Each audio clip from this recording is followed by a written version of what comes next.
Mayor Vico Soto, di lehitimong taga-Pasig kundi Quezon City? Yan ang pag-uusapan natin patungkol sa kinabibiliban at hinahanga nating alkalde ng lungsod Pasig ngayong araw po ng Sabado, April 26. Pero bago natin talakayin yan mga kaparokya ay humihiling ako na pakisubscribe ang aking YouTube channel. Paki-like and share na rin po mga kaparokya para mas marami pa po ang makapanood ng content natin. Maraming salamat po sa inyo mga kaparokya. So yun nga mga kaparokya, ayon sa isang Facebook page na Leader News Philippines na may 321,000 followers ay hindi daw tubong Pasig si Mayor Vico Soto kundi Quezon City. At ang katunggali naman po nito na si Sara Diskaya ay tubong taga Pasig. I think against po kay Mayor Vico Soto itong page na to or baka binayaran para maglabas po ng fake news towards Mayor Vico Soto. Ano ba ang pamantayan or qualification to run in any position sa isang local government, particular nga po sa pagka-alkalde? Ayon sa batas mga kaparokya, bago ka mag-file ng kandidatura ay at least 1 year kang residente ng lungsod at botante ka po ng nasabing lungsod. At pwede lang po mahinto yan kapag lumipat ka po ng ibang bayan or ibang city. Sa kaso naman po ni Mayor Vico Soto, nakitira po siya sa Valle Verde sa lungsod ng Pasig. So meaning ay wala pong kaso.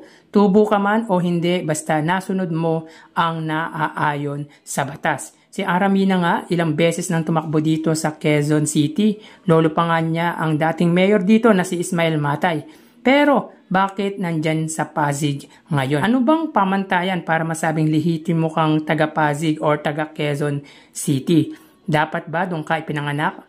Paano pa ang kalaban ni Mayor Vico Soto na si Sara Diskaya na ipinanganak po sa ibang bansa?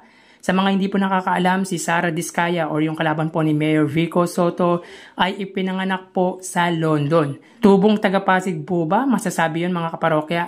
So nagba-bounce back po tuloy ang irrelevant issue ng page na ito. Anyways, sa totoo lang maraming naghahangad na maging mayor ng ibang lungsod si Mayor Vico Soto. At sana nga after sa Pasig, mag-Quezon City naman siya. Total 2034 naman po eligible para tumakbo siya sa pagkapangulo kung tatakbo po siya mga kaparokya. Anyway, sinasampal lang po natin ang katotohanan ang kalaban ni Mayor Vico Soto na tatanggapin siya sa kahit anong syudad para maglingkod sa bayan nila. Kaya sana nga pati sa Quezon City ay maglingkod siya. Pero may Soto na po dito mga kaparokya kaya malabo. Sa mga hindi po nakakaalam, si Gian Soto po ang Vice Mayor ng lungsod po namin dito sa Quezon City na pinsang buo po ni Vico Soto or ni Mayor Vico Soto. Anyways, regardless kung hindi ka tubong Pasig, ang mahalaga nagagampanan mo ng maayos at malinis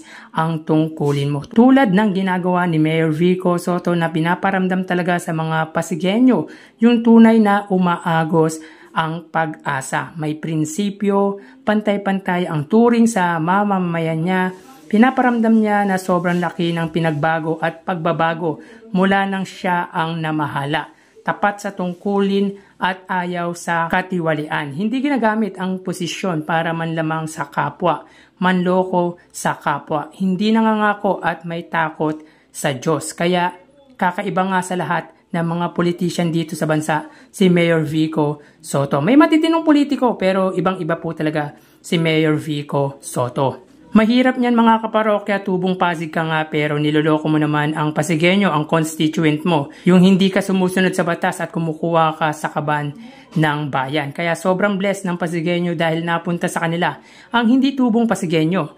At sobrang minahal ng Pasigueño ang sinasabi nitong hindi tubong Pasigueño na si Mayor Vico Soto. Yung tubong Pasigueño naman na binibuild up nito mga kaparokya, hindi nasunod sa permit.